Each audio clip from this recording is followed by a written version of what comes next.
Les anuncio el Santo Evangelio según San Juan.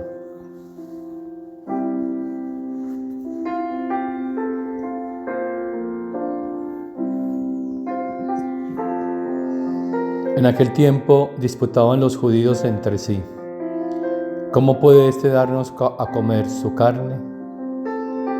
Entonces Jesús les dijo: en verdad os digo, si no coméis la carne del Hijo del Hombre y no bebéis su sangre, no tenéis vida en vosotros.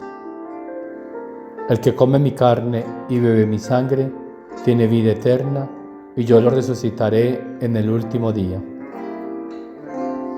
Mi carne es verdadera comida, y mi sangre es verdadera bebida. El que come mi carne y bebe mi sangre, habita en mí y yo en él.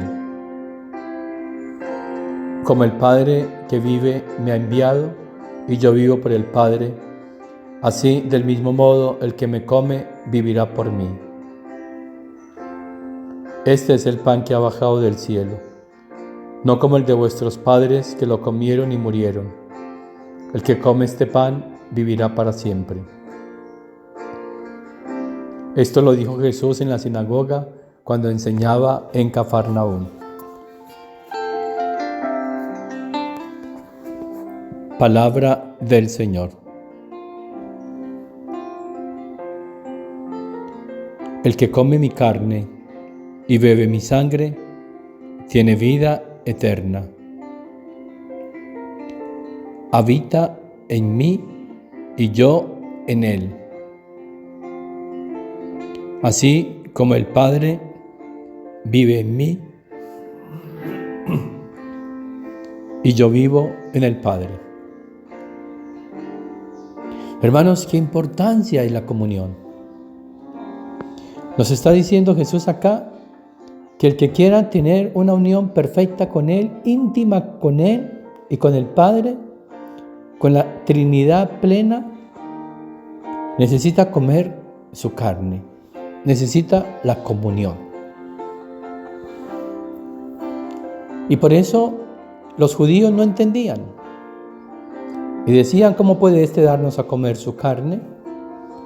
Para ellos era muy difícil entender este lenguaje, porque escuchaban desde ellos mismos, desde su propia voluntad humana.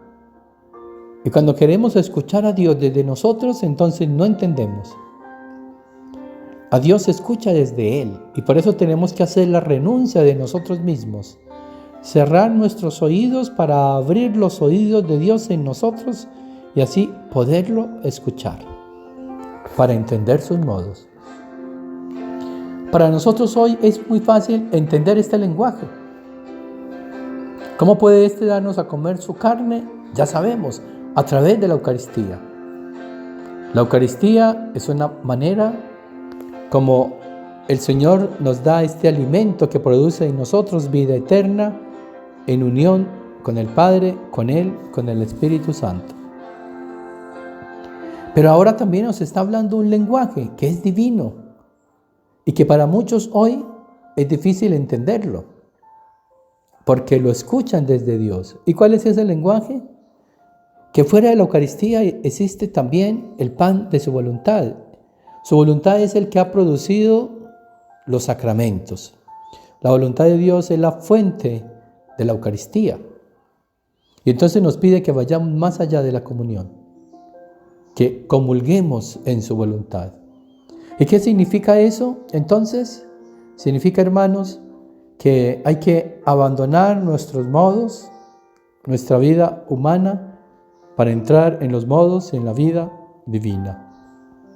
Y eso solo es posible en la medida en que comamos este pan de la voluntad de Dios. Cuando comamos este pan de la voluntad de Dios, esa comunión que hemos recibido en la Eucaristía, entonces se transformará en nosotros en Jesús y se quedará Jesús para siempre en nosotros. De lo contrario, entonces Jesús estará con nosotros solo un momento, como dice la Iglesia y como dice Él mismo.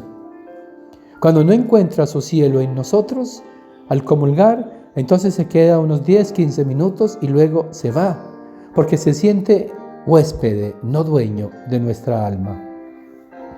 Para que Él sea el dueño de nuestra alma, entonces hay que decirle al Señor, hay que invitarlo a que entre a nuestro cuerpo, a nuestra alma, a nuestro espíritu, lo impregne todo de Él, nos regale su voluntad, coloque en nosotros su cielo para que se quede definitivamente con nosotros. Es la única manera como Él se quedará para siempre con nosotros si ve en nosotros su cielo, es decir, su morada, y esa morada en nosotros distinta, que es su voluntad.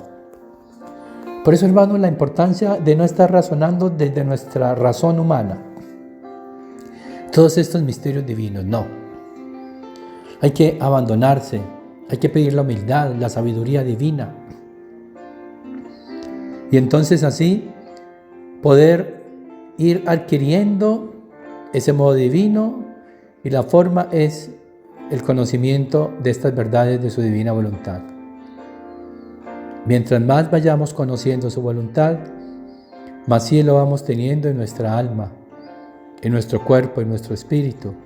Y mientras más cielo haya, más Jesús se quedará con nosotros.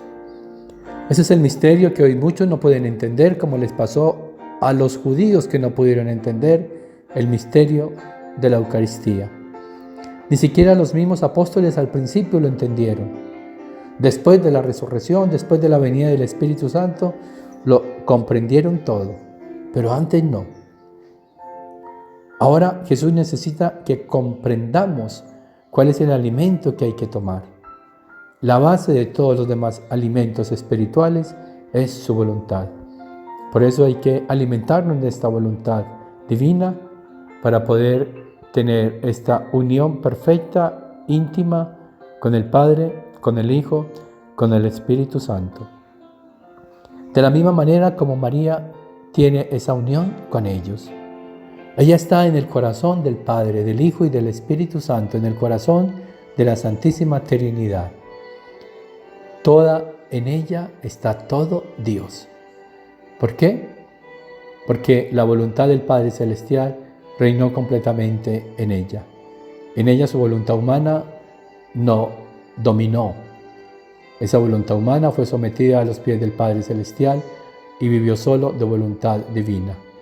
Dejémonos enseñar por ella para que, aprendiendo de ella cómo conocer y vivir en su voluntad, podamos entrar en esa vida íntima con la Santísima Trinidad.